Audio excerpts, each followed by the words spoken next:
Be unconquerable.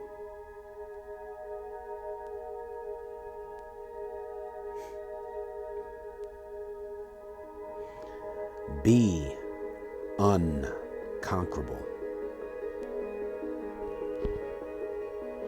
2 Edges 14:14. Let go from thee mortal thoughts, cast away burdens of man, put off the weak nature. Call holo Yahweh Bahashim, Yahweh Shai Bahashim Rachachwadash. Double honors and salutations out to the elders and apostles of Great Millstone, those who've labored in this truth.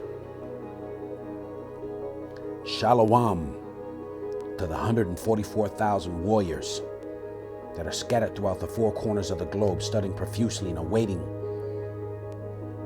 the day of judgment, that we may be glorified with our great King, Yahweh, by Yahweh Shah. And shalom as well out to the innumerable 1/3 that consists of men, women, and children that were blessed in this walk with the mark of the Tawah, which is exempt from the judgment to come. Be unconquerable. What does that mean? Basically, put not your emotional state at the mercy of outside circumstances. Right. Control these things, brothers, that we may be unconquerable. Don't let the circumstances gain influence over us. All right, we're coming into a time of great persecution, interrogations, imprisonment, and possibly torture, and even death. Now, we know these things were all common in the ancient Roman Empire, and we're coming into these days again, brothers. So be unconquerable. Now, the effect of these things depends on two things: how attached you are not only to this world, but to the body, right? And when I mean the body, I mean the flesh, and how much pain that we're willing to endure and suffer. And remember, we always have a choice through the Spirit. So if you buckle under these actions of persecution, you've made a conscious decision to be conquered by it, right? But if you refuse and give in despite the severity of these torments and this persecution that we're getting ready to embark on, yeah, it may damage the body and the flesh, but it will fail to defeat us in the spirit. We will be unconquerable. And that is the key. 2 Edges 14:15. And set aside the thoughts that are most heavy unto thee, and haste thee to flee from these times. Right. So don't let the circumstances or predicaments that we may find ourselves in that day compromise the faith and belief that was promised and given unto us through our forefathers via Yahweh, why Yahweh Shah. So in other words, don't let the cares and the worries of your family, your friends, our job affect our decisions that we may be conquered. Because remember what Paul said to the church in Corinth. As a matter of fact, I'm going to go ahead and get it. I'm going to read it in NLT. 2 Corinthians 14:8-9. We are troubled on every side, yet not distressed. We are perplexed, but not in despair. We are persecuted, but not forsaken. Cast down, but not destroyed. You see that? So walking in the Spirit is the key to being unconquerable. Because remember, the Spirit is willing, but what? The flesh is weak. So put it off. 2 Corinthians 4:11 lets it be known. But we which live are always delivered unto death for Yahweh Shah's sake. Right. Now we know through the scriptures that was a common theme when it came to the men of the Lord. And as I said, these days are going to return quicker than we believe. Goes on to say that the life also of Yahweh Shah might be made manifest in our mortal flesh. And here's the point. So then death worketh in us, right? Because why? We are in the flesh, but life in you. You see that? And the only way to tap into that life or immortality when affliction is present or when it comes is through the faith, which makes us unconquerable. Regardless of the circumstances at hand or what we may face in the most dire situations, retaining the ability to remain in control of our actions and our emotions by not succumbing to the surrounding conditions is key, right? And that can only be done through what? Faith. So what is faith, brothers? The circumstances or substances of things hoped for, but the evidence of things not seen. Now, are we not prisoners already? Right. But prisoners of what? Prisoners of hope. So when the enemy declares and defines us or confines us in chains or assert that we be executed or cast into prison or even exiled, our faith should remain unconquered.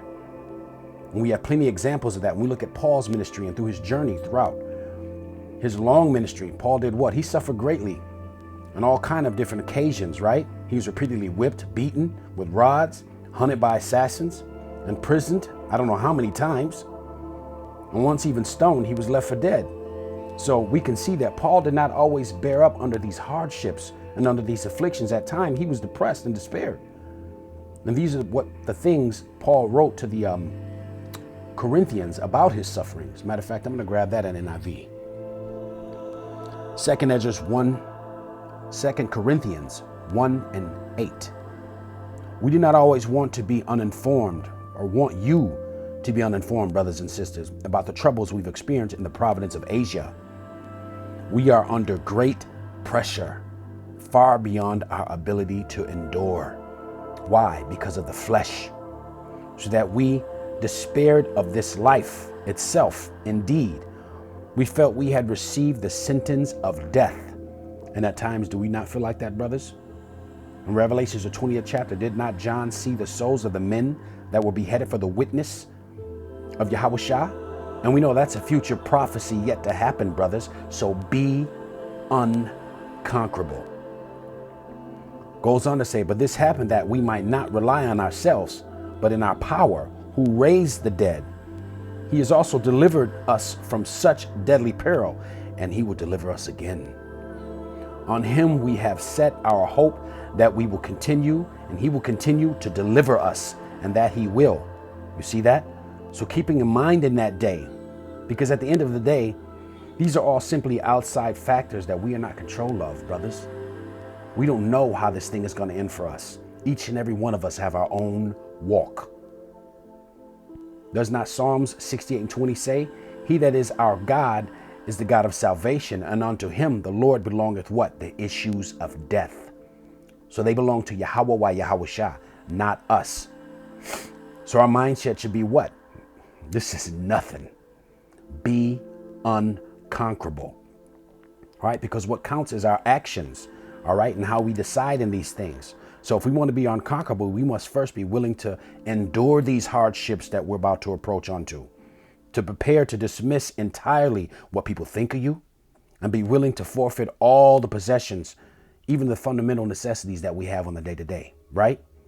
To endure the confinement and mistreatment of this what? Of this flesh, of these vessels that we're in, right? Even be willing to say farewell to our families, our children, right? Because we can't afford to let these possessions or these things that we're attached to sway our choices in that hour.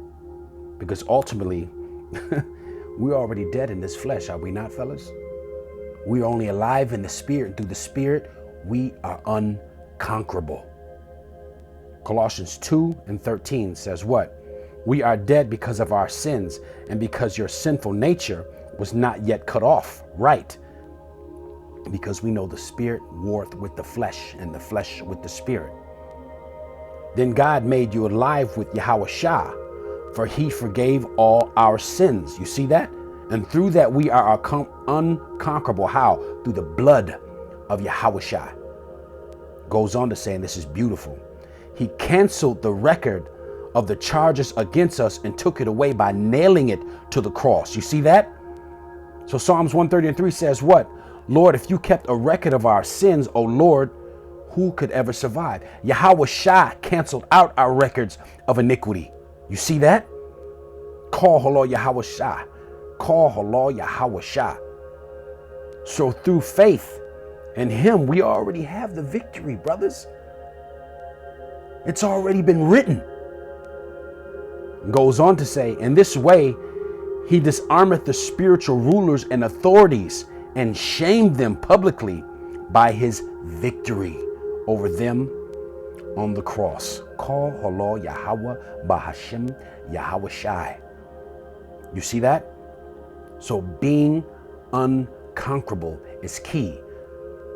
And last but not least, 1 Corinthians 16:13.